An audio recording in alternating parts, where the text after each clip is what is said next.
Olá, oitavo ano, estamos aqui para nossa aula remota de arte dessa semana. Para você que não esteve na escola e não pôde assistir essa aula, saiba você que eu vou falar exatamente as mesmas coisas que eu falei em sala de aula, tá?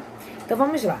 Nós vamos iniciar o livro hoje, não iniciamos o livro antes, não pense, eu perdi a aula, não, perdeu não. Hoje nós estamos iniciando oficialmente o livro. E lá na página 106, ele vai começar a falar sobre a chegada da missão artística francesa no Brasil, tá? É importante que a gente tenha em mente que a missão artística francesa, ela foi convidada a vir ao Brasil, tá? Pela coroa portuguesa, e o intuito da missão artística francesa ter vindo era simplesmente disseminar a cultura europeia aqui no nosso país. Eles acreditavam que os brasileiros não gostavam de cultura, não sabiam nada de arte, então o intuito da missão artística francesa ter vindo foi justamente essa: disseminar e espalhar essa cultura europeia aqui no Brasil, já que os europeus têm um forte gosto pela arte. Então, eles gostariam que nós aqui também tivéssemos esse gosto pela arte, ok? Lá na página 107, ele vai falar sobre algumas obras de arte que representam, na verdade, história, que mostram e retratam a realidade. A primeira, ela está tratando sobre o estilo neoclássico. Ó, lá na terceira linha, estilo do neoclassicismo, que traziam da França característico por seguir padrões, formas rígidas, defender o domínio da técnica e considerar primordial o estudo do desenho antes da pintura, bem como a execução dos traços bem definidos. Ou seja, o neoclassicismo, ele trabalhava com uma forte realidade daquilo que representava a obra, tá? Se vocês estão vendo, por exemplo, ó, Vista Enseada de Botafogo. Então, é porque dentro desse período neoclássico, eles realmente queriam mostrar o que vocês estão vendo, porque eles eram muito fiéis à realidade. Na parte de baixo, vocês estão vendo uma obra histórica que representa a chegada da família real portuguesa aqui no Brasil. Vamos para a página 108. Lá na página 108, nós vamos ver algumas coisinhas aqui, nós vamos discutir algumas coisas. Vocês estão notando que eu não estou fazendo leitura das páginas, tá? Vai ser uma coisa que eu vou deixar como trabalho de casa para vocês, porque eu preciso focar no vídeo na explicação do conteúdo. Se você junta a explicação do conteúdo com a leitura que você vai fazer aí na sua casa dessas páginas que nós estamos estudando, pronto, vai ficar tudo encaixadinho dentro da sua cabecinha, tá bom? Então vamos lá. 108. Segunda linha. Retrata o momento da transferência da corte portuguesa para o Brasil, em novembro de 1807. A família real permaneceu no país até 1821, quando Dom João VI e alguns integrantes da nobreza retornaram a Portugal.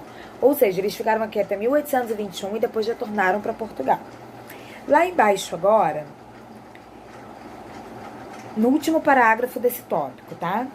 Em março de 1816, chegou ao Brasil um grupo de artistas franceses que participou da construção do ideário nacionalismo francês, com forte presença da ideia do herói. Esses artistas vieram para o Brasil com o mesmo projeto de criar uma representação simbólica, forjada na figura do herói. De toda forma, os artistas franceses contribuíram para o desenvolvimento artístico e para o ensino formal das artes plásticas no Brasil. Posteriormente, artistas. Pessoal, o tópico de cima eu não expliquei porque eu já tinha explicado, que foi o motivo da família ter chegado aqui, tá bom? Eu falo família, mas vocês já sabem que é a missão artística francesa, tá? Então, vamos lá. Aqui dentro de artistas, ele vai citar alguns nomes que participaram desse momento, tá? Jean-Baptiste Debré, Nicolas Antoine Taunay, eles eram os maiores nomes do grupo, tá? Mas existem muitos outros, ó. Participaram também o arquiteto Grandjean de Montguinay, o escultor Auguste Marie Taunay, o gravador Charles Simon Pradier, entre outros. Esses são os nomes que participaram da missão artística francesa, tá? Agora nós vamos falar especialmente sobre Debré. Debré ele foi o principal nome do grupo da missão artística francesa. Importante integrante do grupo, considerada a alma da missão artística francesa, Jean-Baptiste Debré documentou os acontecimentos sociais e políticos no Brasil. Quando fala que ele documentou, ele registrou tudo que ele via de importante aqui no Brasil. Então, por exemplo, hoje em dia, se eu acho alguma coisa importante, o que é que eu vou fazer? Eu vou pegar o meu celular e vou fotografar. Naquela época não tinha celular. Então, o que Jean-Baptiste Debré fazia? Ele pegava uma espécie de caderno, uma caderneta, e ele ia desenhando tudo de interessante que ele via. Então, é muito comum nós vemos obras de Debré que retratavam o dia a dia das pessoas aqui no Brasil, porque ele achava aquilo interessante e ele queria retratar. Enquanto esteve no Brasil, retratou costumes e a diversidade étnica da população na colônia. Ou seja, o tempo que ele teve aqui, ele registrou coisas do dia a dia, costumes do povo. Página 109. Vamos lá para o segundo parágrafo. A obra de Debré tem caráter documentarista, ou seja, suas pinturas são analisadas como fontes históricas. A maior parte dos seus trabalhos são gravuras e aquarelas, mas também há pinturas a óleo. Durante a sua estadia no Brasil, registrou cenas do cotidiano da família real, como festas, hábitos alimentares, religião, vestuário e atividades econômicas. Ou seja, o que eu falei anteriormente, ele registrou cenas do dia a dia, o que aconteceu de verdade aqui no Brasil era o que ele retratava. Na página 110, para a gente fechar o conteúdo de hoje, vocês devem estar analisando que lá embaixo tem uma imagem, uma pintura que foi feita por Debré, que representa escravos servindo aos seus patrões, aos seus senhores. Pessoal, isso aí é uma fiel realidade do que acontecia aqui no Brasil, na época da escravidão, tá? Os escravos, eles não tinham querer, eles não tinham direito a nada, eles eram extremamente maltratados, tá?